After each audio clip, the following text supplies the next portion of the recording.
বন্ধুরা, তোমরা কখনো সমুদ্রের ওপর গাড়ি চলতে দেখেছো? এত সুন্দর জায়গায় এসে প্রথমবার জেট কার দেখে আমি তো একদম অবাক হয়ে গিয়েছিলাম। সো হ্যালো এভরিওয়ান, আমি বিউটি। তোমরা সবাই কেমন আছো? তোমাদের আমি আগের ভিডিওতে বলেছিলাম খুব সুন্দর একটা জায়গায় ঘুরতে যাব। সেখানে পৌঁছানোর জন্য বোর্ডে করে আমরা পোর্ট ব্লেয়ার থেকে বাম্বু ফ্ল্যাটে চলে এলাম, আর তারপর ফাইনালি পৌঁছে গেলাম আমাদের আজকের গন্তব্যে নর্থ বে। এখানে এসে প্রথমে যেটা আমার নজরে পড়লো সেটা হলো একটা হাউস বোট। দূর থেকে দেখে প্রথমে মনে হচ্ছিল সমুদ্রের মাঝখানে একটা ঘর ভাসছে, পরে বুঝলাম এটা আসলে একটা হাউস বোট। দেখতে কিন্তু সত্যি খুব দারুণ লাগছিল। এখানে এসে যেন এক অন্য রকম শান্তি অনুভব করছিলাম। চারিদিকে নীল সমুদ্র, সবুজ গাছপালা আর প্রাকৃতির অপূর্ব সৌন্দর্য।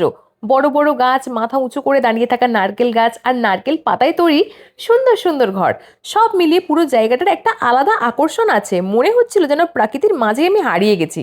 শহরের কোলাহল থেকে দূরে এমন শান্ত, সুন্দর আর গ্রাম্য পরিবেশ সত্যি মনটাকে একদম ফ্রেশ করে দিয়েছিল। এই জায়গাটার কিন্তু সমুদ্র থেকে পাওয়া নানা ধরনের জিনিসপত্র বিক্রি হয়। বিভিন্ন রকমের ঝিনুক, শামুক আর সামুদ্রিক উপকরণ দিয়ে তৈরি সুন্দর সুন্দর শোপিং ব্যাগ, ডেকোরেশন আইটেম, কত কি যে আছে। বিশেষ করে ছোট ছোট ঝিনুক দিয়ে তৈরি দরজার ঝুলগুলো দেখতে আমার খুবই ভালো লেগেছে। এরপর চলে এলাম একটু ডাব খেতে। বিচে এসে ডাব না খেলে কি ট্রিপটা সম্পূর্ণ হয়? ঠান্ডা ঠান্ডা ডাবের জল খেতে দারুণ লাগছিল, আর ডাবের জল খাওয়ার পর ভেতরের নরম মালাইটা খাওয়ার মজাই একদম আলাদা। এইখানে কিন্তু অনেক রকমের অ্যাডভেঞ্চার অ্যাক্টিভিটিও হয়। তার মধ্যে সবচেয়ে জনপ্রিয় হলো স্কুবা ডাইভিং। স্কুবা ডাইভিং করলে সমুদ্রের নিচের অসাধারণ জগৎটা খুব কাছ থেকে দেখা যায়। রঙিন রঙিন কোরাল, বিভিন্ন ধরনের মাছ, সবকিছু যেন অন্য এক পৃথিবী।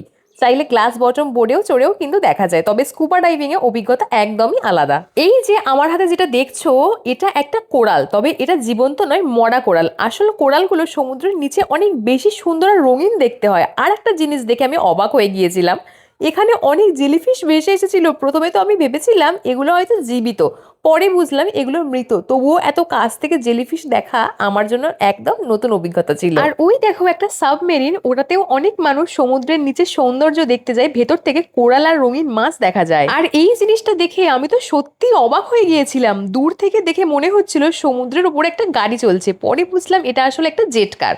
সত্যি বলতে এই জায়গায় এসে অনেক নতুন নতুন জিনিস দেখতে পেলাম, আর প্রতিটি জিনিসই আমার কাছে দারুণ লেগেছে। যাই হোক, এখানে অনেক রকমের অ্যাক্টিভিটিস আছে, যার যেটা পছন্দ সে সেটাই এনজয় করতে পারে। আমি সমুদ্রের দিকে তাকিয়ে শুধু ভাবছিলাম সত্যি কত সুন্দর একটা জায়গায় চলে এসেছি। এখানে এসে সত্যি খুব ভালো লাগছিল। তবে এখনো আরো একটা সুন্দর জায়গা দেখা বাকি আছে, সেটা দেখতে হলে নেক্সট পার্ট কিন্তু মিস করো না। ভিডিওটা ভালো লাগলে লাইক কমেন্ট করে দিও। দেখা হচ্ছে নেক্সট পার্টে।